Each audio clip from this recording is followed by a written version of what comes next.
കൂടുതൽ വാർത്തകളും വീഡിയോകളും കാണാൻ ഈ ചാനൽ സബ്സ്ക്രൈബ് ചെയ്യുക. കൂടെ ബെൽ ബട്ടൺ അമർത്തുക. Please subscribe our channel. നമസ്കാരം. എല്ലാ മാന്യ പ്രേക്ഷകർക്കും ജ്യോതിഷ വിശ്വാസികൾക്കും എന്നെ ഇഷ്ടപ്പെടുന്നവർക്കും എൻ്റെ ഈ എളിയ എപ്പിസോഡിലേക്ക് എളിയ മനുഷ്യൻ്റെ നിസ്സീമമായ സ്വാഗതം. പല ആൾക്കാരും കമൻറ്റ് ചെയ്തിരിക്കുകയാണ്, വാക്സ്തംഭനം വിജയത്തിനു വേണ്ടി ഒരു പരീക്ഷ എഴുതിയാൽ വിജയിക്കുമോ? ഇപ്പോൾ ഒരു അന്യദേശവാസത്തിന് പോയി കഴിഞ്ഞു കഴിഞ്ഞാൽ അന്യദേശത്തേക്ക് പോകാനായിട്ടൊരു പരീക്ഷ എഴുതാൻ വിജയിക്കുമോ? തൊഴിൽ സംബന്ധമായിട്ടൊരു പരീക്ഷ എഴുതി PSC ലിസ്റ്റിലൊക്കെ ഉണ്ടെങ്കിൽ അതിന് വിജയ സാധ്യതയുണ്ടോ? ഇതൊക്കെ നമ്മൾ ബുധനെ കൊണ്ടാണ് ചിന്തിക്കുക. ബുധനാണ് വിദ്യാകാരകൻ. അതുപോലെ തന്നെ സരസ്വതി, ഒരു സംഗീതം പഠിച്ചു കഴിഞ്ഞാൽ ഉയർന്നു വരുമോ? ഒരു അഭിനയം പഠിച്ച കഥകളിയാണെങ്കിലും സിനിമയാണെങ്കിലും മറ്റു കാര്യങ്ങളാണെങ്കിലും ഒക്കെ പഠിച്ചു കഴിഞ്ഞാൽ അതിന് പ്രയോജനം ഉണ്ടാവുക. എല്ലാം സരസ്വതി ദേവിയുടെ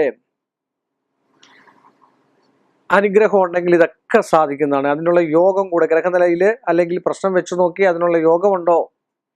അത് പഠിച്ചു കഴിഞ്ഞാൽ ഉന്നത ഗതിയിലെത്തുമോ?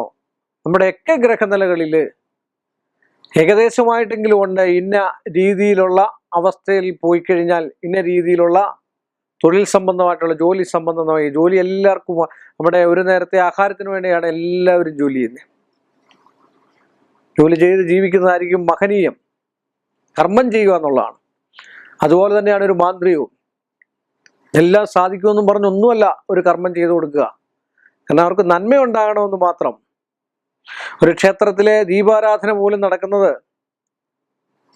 ഒരാൾക്ക് വേണ്ടി മാത്രമല്ല. അത് അവസാനം ചെല്ലുന്നതായിട്ടുള്ള ഒരു ക്രമം, കർപ്പൂരം ഒഴിയുന്നതായിട്ടുള്ള ഒരു സമയത്ത്, ദീപാരാധന സമയത്ത് ചൊല്ലുന്നതായിട്ടുള്ള ഒരു മന്ത്രമുണ്ട്. ആ മന്ത്രത്തിൽ വ്യാഖ്യാനിച്ചിരിക്കുന്നത് തന്നെ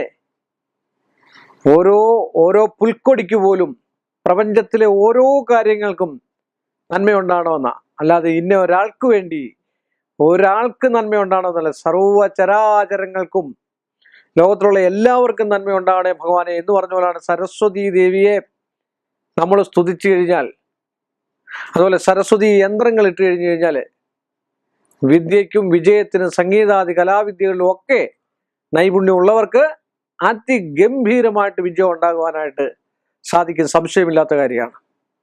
അതുപോലെ തന്നെ ഒരു സരസ്വതി മണ്ഡപം നമുക്കുള്ള മൂകാംബിക, ആ മൂകാംബിക ക്ഷേത്രത്തിലെ സരസ്വതി മണ്ഡപത്തിൽ കാല് കുത്തുന്നതിന് തന്നെ നമ്മുടെ കാൽപാദങ്ങൾ അവിടെ വീഴണേ തന്നെ ഭഗവതി അല്ലെ ദേവി, സരസ്വതി ദേവി കടാക്ഷിക്കണം.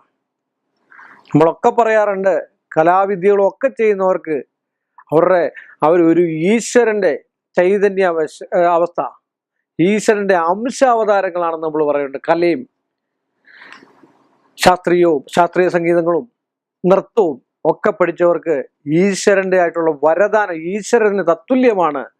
നമ്മൾ അവരുടെ ബാക്ക്ഗ്രൗണ്ടോ മറ്റു കാര്യങ്ങളോ ഒന്നും അല്ല ശ്രദ്ധിക്കേണ്ടത്. അവരുടെ സ്വഭാവവിശേഷം, അവരുടെ കലയിൽ, അവരുടെ പ്രവർത്തനത്തിൽ, അവരുടെ കർമ്മത്തിൽ, അതാണ് നമ്മൾ നോക്കേണ്ടത്.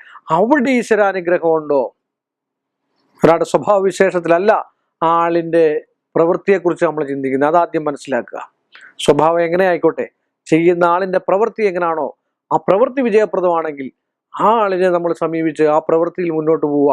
അതാണ് സരസ്വതി യന്ത്രങ്ങളും മന്ത്രങ്ങളും നമ്മൾ ഉപയോഗിച്ച് കഴിഞ്ഞാൽ വാക്സ്തംഭനത്തിന് പോലും, വാക്കുകൾ പോലും, പ്രാസംഗികർക്ക് പോലും ഭഗവതി കടാക്ഷിക്കുമെന്ന് പറഞ്ഞുകൊണ്ട്, സരസ്വതി മന്ത്രങ്ങൾ നിത്യവും ജപിക്കണമെന്നും പറഞ്ഞുകൊണ്ട്, അതുപോലെ സരസ്വതി ഗായത്രി ഏറ്റവും നല്ലതാണ്. വാഗീശ്വരേ വിദ്മഹേ എന്ന് പറയുന്നത് തുടങ്ങുന്ന സരസ്വതി ഗായത്രി നിത്യവും നമ്മൾ ജപിക്കുവാണെങ്കിൽ നാക്കിലൊരു മോശ സംസാരം പോലും, നമ്മൾ പറയത്തില്ലേ വികട സരസ്വതി മോശമായിട്ടുള്ള ഒരു ഭാഷ പോലും നമ്മളിൽ ഒരാളെ നമുക്ക് മോശമായിട്ട് ചിത്രീകരിക്കാനോ മോശമായിട്ട് സംസാരിക്കാനോ പോലും കഴിയത്തില്ല. നന്മ മാത്രമേ നമ്മുടെ മനസ്സിലുണ്ടാകത്തുള്ളൂ. നന്മയും തിന്മയും തിരിച്ചറിയാൻ ഭഗവതിയെ അല്ലെ ദേവിയെ, ദുർഗയുടെ 9 സ്വരൂപങ്ങളായിരിക്കുന്ന വരുന്നതായിട്ടുള്ള സരസ്വതിയെ പൂജിച്ചു കഴിഞ്ഞാൽ ഉണ്ടാകുമെന്ന്, നിങ്ങൾക്കെല്ലാവർക്കും ഉണ്ടാകുമെന്ന് പറഞ്ഞുകൊണ്ട് ഈ ഒരു എളിയ മനുഷ്യന്റെ എളിയ എപ്പിസോഡ് ഇവിടെ അവസാനിപ്പിക്കുന്നു. വീണ്ടും നമ്മൾ തമ്മിൽ കാണുന്നവരെ എല്ലാ മാന്യ പ്രേക്ഷകർക്കും എൻ്റെ വിനീതമായ നിസ്സീമമായ നന്ദി, നമസ്കാരം. കൂടുതൽ വാർത്തകളും വീഡിയോകളും കാണാൻ ഈ ചാനൽ സബ്സ്ക്രൈബ് ചെയ്യുക. കൂടെ ബെൽ ബട്ടൺ അമർത്തുക. Please subscribe our channel.